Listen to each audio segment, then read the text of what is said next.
श्री कृष्ण गोविंद हरे मुरारी, हे नाथ नारायण वासुदेवा। श्रीमद् भागवत को नमस्कार, व्यासदेव जी को नमस्कार, श्री सुखदेव जी को नमस्कार, विदुर जी को नमस्कार करके आज के अध्याय का आरंभ करते हैं। श्री सुखदेव जी कहते हैं, राजन, अग्निधर के पुत्र नाभि के कोई संतान न थी, इसलिए उन्होंने अपनी भार्या मेरु देवी के सहित पुत्र की कामना से एकाग्रता पूर्वक भगवान यज्ञ पुरुष का यजन किया। यद्यपि सुंदर अंगों वाले श्री भगवान द्रव्य, देश, काल, मंत्र, ऋत्वेज, दक्षिणा और विधि इन यज्ञ के साधनों से सहज में नहीं मिलते, तथापि वे भक्तों पर तो कृपा करते ही हैं। इसलिए जब महाराज नाभि ने श्रद्धा पूर्वक विशुद्ध भाव से उनकी आराधना की, तब उनका चित्त अपने भक्त का अभिष्ट कार्य करने के लिए उत्सुक हो गया। यद्यपि उनका स्वरूप सर्वथा स्वतंत्र है, तथापि उन्होंने परवज्ञ क्रम का अनुष्ठान होते समय उसे मन और नयनों को आनंद देने वाले अवयवों से युक्त अति सुंदर हृदयाकर्षक मूर्ति में प्रकट किया। उनके श्रीअंग में रेशमी पीताम्बर था, वक्षस्थल पर सुमनोहर श्रीवत्स चिन्ह सुशोभित था, भुजाओं में शंख, चक्र, गदा, पद्म तथा गले में वनमाला और कौस्तुभ मणि की शोभा थी। संपूर्ण शरीर अंग प्रत्यंग की कांति को बढ़ाने वाले किरण जाल मंडित मणि में मुकुट, कुंडल, कंकण, करधनी, हार, बाजूबंद और नूपुर आदि आभूषणों से विभूषित था। ऐसे परम तेजस्वी चतुर्भुज मूर्ति पुरुष विशेष को प्रकट हुआ देख ऋत्वेज सदस्य और यजमान आदि सभी लोग ऐसे आह्लादित हुए जैसे निर्धन पुरुष अपार धनराशि पाकर फूला नहीं समाता। फिर सभी ने सिर झुकाकर अत्यंत आदर पूर्वक प्रभु की अर्घ्य द्वारा पूजा की और ऋत्विजों ने उनकी स्तुति की। ऋत्विजों ने कहा, पूज्यतम, हम आपके अनुगत भक्त हैं, आप हमारे पुनः पुनः पूजनीय हैं, किंतु हम आपकी पूजा करना क्या जाने, हम तो बार बार आपको नमस्कार करते हैं, इतना ही हमें महापुरुषों ने सिखाया है।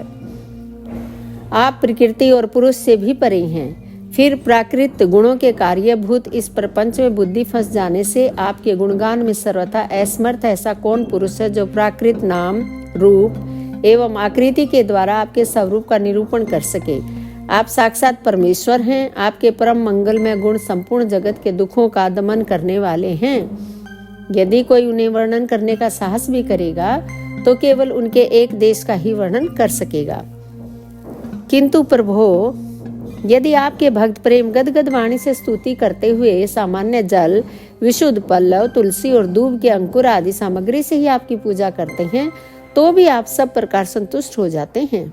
हमें तो अनुराग के सिवा इस द्रव्य काल आदि अनेकों अंगों वाले यज्ञ से भी आपका कोई प्रयोजन नहीं दिखलाई देता, क्योंकि आपके स्वतः ही क्षण क्षण में जो संपूर्ण पुरुषार्थों का फल स्वरूप परमानंद स्वभावतः ही निरंतर प्रादुर्भूत होता रहता है, आप साक्षात उसके स्वरूप ही हैं।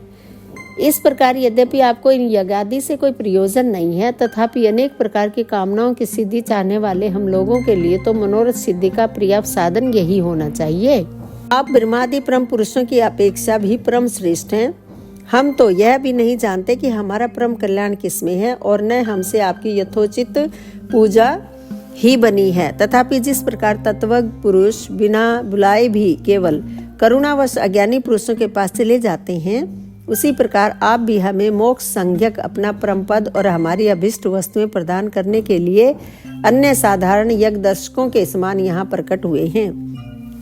पूज्यतम, हमें सबसे बड़ा वर तो आपने यही दे दिया कि ब्रह्मादि समस्त वरदायकों में श्रेष्ठ होकर भी आप राज ऋषि नाभि की इस यज्ञशाला में साक्षात हमारे नेत्रों के सामने प्रकट हो गए। अब हम और वर क्या मांगे। प्रभो, आपके गुण गणों का गान परम मंगलमय है।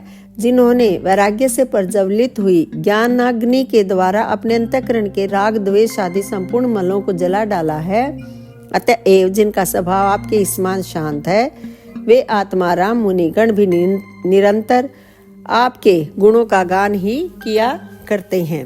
अतः हम आपसे यही वर मांगते हैं कि गिरने, ठोकर खाने, छींकने अथवा जम्भाई लेने और संकट आदि के समय एवं ज्वर और मरण आदि की अवस्थाओं में आपका स्मरण न हो सकने पर भी किसी प्रकार आपके सकल कलिमल, विनाशक, भक्त वत्सल, दीन बंधु आदि गुण धोतक नामों का हम उच्चारण कर सकें।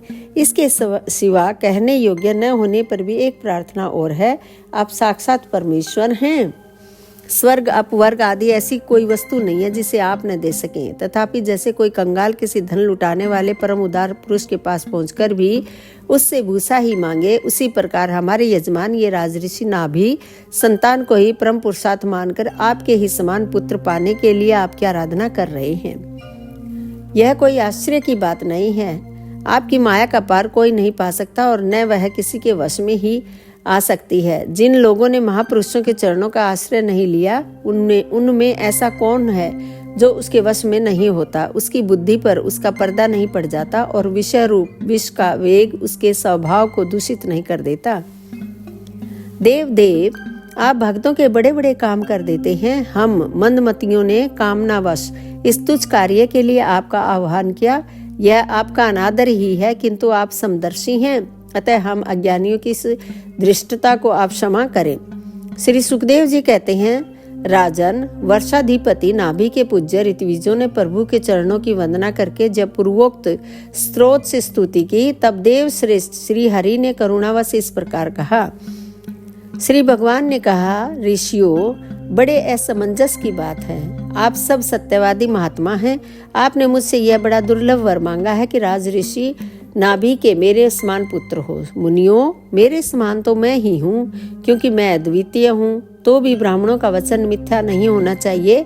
द्विज कुल मेरा ही तो मुख है, इसलिए मैं स्वयं ही अपनी अंश कला से अग्निध्र नंदन नाभि के यहाँ अवतार लूंगा, क्योंकि अपने समान मुझे कोई और दिखाई नहीं देता। श्री सुखदेव जी कहते हैं, महारानी मेरु देवी के सुनते हुए उसके पति से इस प्रकार कहकर भगवान अंतर्ध्यान हो गए। विष्णुदत्त परीक्षित, उस यज्ञ में महर्षियों द्वारा इस प्रकार प्रसन्न किए जाने पर श्री भगवान महाराज नाभि का प्रिय करने के लिए उनके रनिवास में महारानी मेरु देवी के गर्भ से दिगंबर सन्यासी और ऊर्ध्व रेता मुनियों का धर्म प्रकट करने के लिए शुद्ध सत्वमय विग्रह से प्रकट हुए। दोस्तों, यहाँ पर यह अध्याय समाप्त होता है। आप मेरे वीडियो रोजाना देख रहे हैं, लाइक कर रहे हैं, शेयर कर रहे हैं, उसके लिए आपका बहुत बहुत धन्यवाद।